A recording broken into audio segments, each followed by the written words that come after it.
December 22nd, 2025, 9:41 p.m.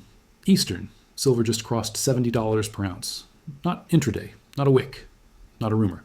A confirmed break. And the most important part, this didn't happen during panic. It didn't happen during a crisis headline. It didn't happen during a Fed emergency. It happened quietly. Which raises the real question. Why now? Because markets don't move when everyone is watching. They move when the system can no longer hold. Tonight, we're going to walk through why this move in silver is not just another rally, but the beginning of what may be the largest price correction in silver's modern history. Not a bubble, not a squeeze alone, a structural reset. And by the end of this video, you will understand why some analysts believe early 2026 could force the paper silver market into a force majeure event, a suspension of delivery obligations, something that would permanently change how silver is priced. Let's begin. Part 1. The number that shouldn't exist.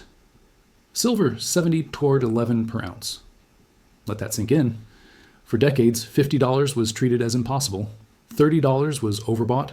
$25 was fair value. And now $70 has been breached during December liquidity. That alone should make you uncomfortable. Why? Because December is when markets are thin, when desks are half-staffed, when volatility is usually suppressed. Yet silver didn't stall, it accelerated. That tells us something important. This move is not speculative froth. It's not retail-driven. It's not momentum chasing. It's forced buying. And forced buying only happens when someone is trapped. Part 2. The anomaly. Where did the metal go? Let's talk inventory. Because price without inventory is noise. According to recent exchange data, COMEX registered silver inventories have fallen from over 200 million ounces earlier this year to roughly 128 million ounces today. That is not a rounding error. That is a 36% collapse in deliverable supply. And here's the key point, that silver didn't disappear, it moved. Over 70 million ounces were reportedly shipped out of COMEX warehouses in recent weeks. Where did it go? Two places keep showing up. India, London, India, because solar manufacturing demand has exploded. London, because the LBMA is short physical metal. This is not theory, this is movement. And when metal moves during a price rise, it means demand is pulling supply forward. That's dangerous for a paper market. Part 3. The paper market problem. Here's what most people don't understand about silver pricing. The COMEX and LBMA are not physical markets. They are fractional reserve systems. For every ounce of deliverable silver, there are dozens, possibly hundreds of paper claims. This system works only if very few people ask for delivery. Metal can be shuffled between vaults. Confidence holds. But confidence is fragile. And when confidence breaks, paper markets don't adjust gradually, they snap. Which brings us to the word being whispered behind closed doors, force majeure. That when an exchange declares it cannot fulfill delivery obligations due to extraordinary circumstances. In plain English, no metal, cash only. If that happens in early 2026, as some analysts now believe, it will mark the official end of paper price discovery for silver, and the signs are already here. Part 4. India, the silent drain. Let's talk about India, because this is where the story gets uncomfortable. India is importing silver at record levels, not for jewelry, not for speculation, for solar manufacturing. And here's the detail almost nobody is talking about. India's futures exchange, the MCX, reportedly has 0 silver in its warehouses. 0. That's not tight. That's not low. That's a functional default. So how are contracts being settled? They're not with metal.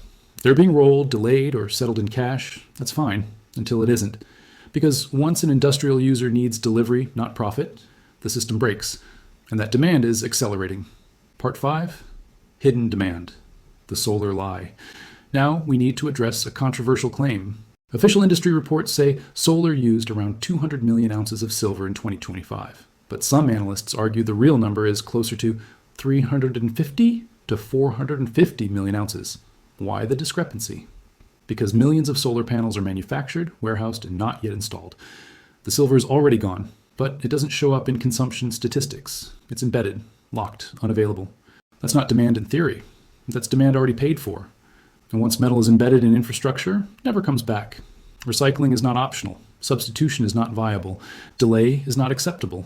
That makes this demand inelastic. An inelastic demand during a supply shortage creates one outcome. Price must rise until someone is forced out.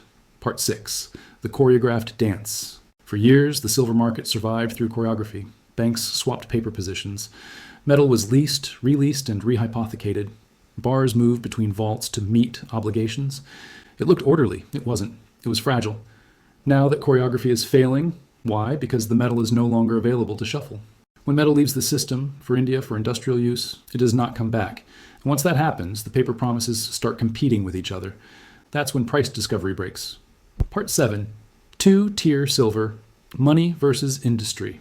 This brings us to one of the most controversial claims in the video, a future two-tier silver market.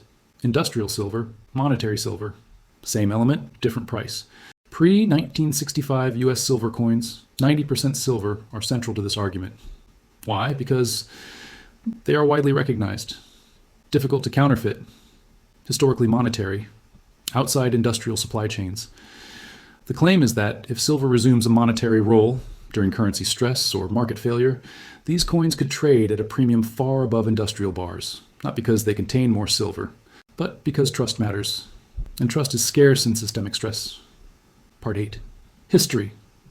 Why this time is different. Let's address the obvious comparison. The Hunt brothers.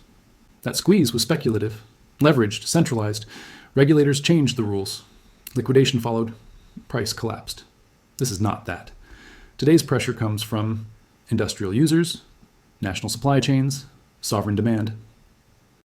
Structural deficits. You can't margin call a solar factory. You can't bankrupt a government. You can't legislate silver into existence. That's why this time is different. Part 9. Price targets. Context, not promises. Let's talk price, not predictions. Scenarios. Short term, $75, $90 if current inventory drawdowns continue. Medium term, $150, $200 if delivery stress escalates and cash settlement expands.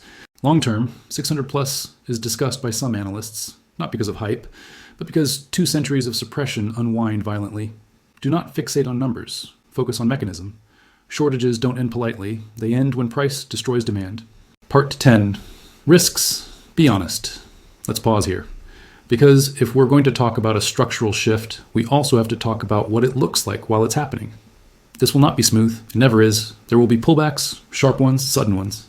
There will be days where silver drops 5, 6, even 10% in hours, not because the story broke, not because the shortage disappeared, but because paper markets fight back. There will be engineered sell-offs, large, concentrated bursts of selling designed to trigger stops, shake confidence, and force weak hands out of the trade. This is how suppression works when it starts losing control. Volatility is the weapon, and that volatility is designed for one purpose: to make you question what you already know, to make you doubt the data, to make you abandon exposure at exactly the wrong moment. Because paper markets do not surrender quietly. They defend credibility with force. But here's the critical distinction most people miss.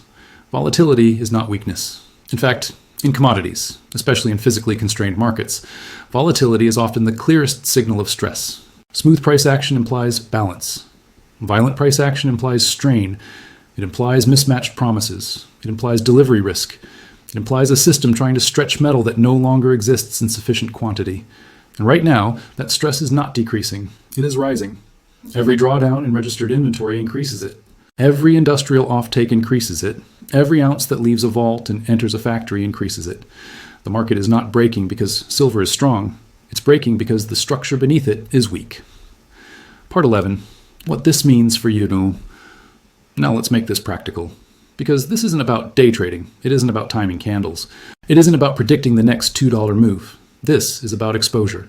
In moments of structural change, what you own matters more than when you bought it. There are fundamentally different ways to hold silver, and they do not carry the same risk. Physical silver removes counterparty risk entirely. No clearinghouse. No settlement promise. No rehypothecation. It either exists in your possession, or it doesn't. That matters in a market where trust is eroding. Primary silver miners offer leverage to price. When silver rises, margins expand faster than price, but they also carry operational, political, and management risk. They are exposure to upside, not protection from system failure. Paper instruments, ETFs, futures, unallocated accounts, rely on one thing: settlement trust. They work perfectly, until they don't. And when stress becomes systemic, settlement is not guaranteed.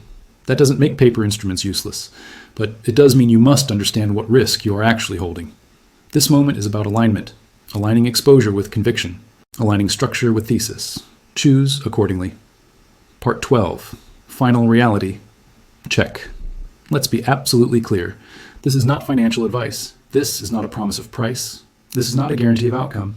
This is an analysis of supply chains under visible strain, and markets under strain do not behave politely. They do not send press releases. They do not ring bells. They do not wait for consensus.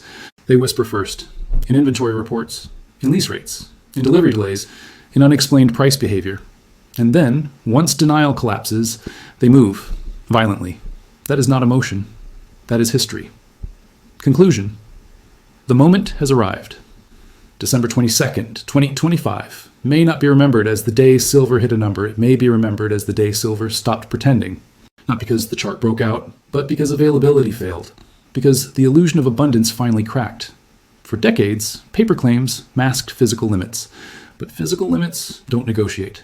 And when paper promises collide with finite supply, physics always wins.